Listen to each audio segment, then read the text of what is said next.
का, दे चुनौतियों को दुखों का मान करने का, दे चुनौतियों को दुखों का मान करने का। नमस्कार, मैं रिया कुमारी कक्षा 9 की छात्रा हूँ। आज मैं आप लोगों के समक्ष नारी शक्ति पर कुछ कहना चाहती हूँ।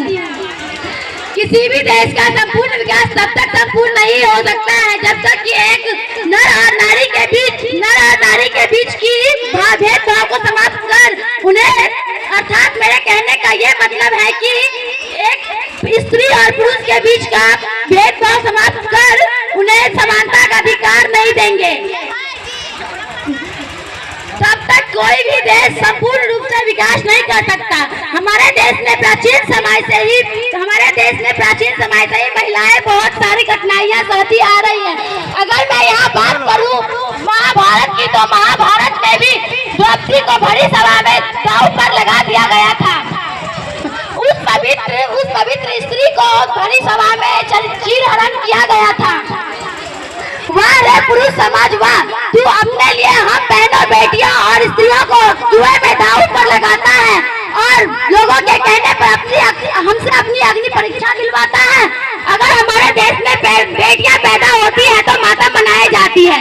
अगर हमारे देश में बेटियां पैदा होती है तो माता बनाई जाती है। अरे उस नन्ही सी जान को तो कोख में ही मार दिया जाता है। अरे उस नन्ही सी जान को तो कोख में ही मार दी जाती है। आपने एक पंक्ति तो सुनी ही होगी, मेरा देश तरक्की कर रहा है, मेरा देश तरक्की कर रहा है, मेरा भारत आगे बढ़ रहा है। मैं कहना चाहती हूँ कि जिस देश में बेटी को 2 रात निकलने की आजादी नहीं दी जा सकती, वो देश तरक्की कर रहा है। वाह, वो देश तरक्की कर रहा है।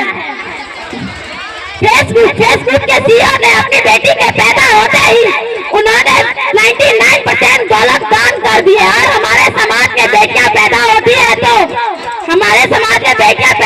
है तो उनके दहेज के लिए पैसे जोड़ने लग जाते हैं। और हमारे समाज में बेटियों को वो पुरुष जवान ये तो कह देते हैं कि हम अपने बेटियों को पढ़ाएंगे नहीं। हमारे समाज के पुरुष जवान ये तो कह देते हैं कि हम बेटियों को पढ़ाएंगे नहीं, हम उनको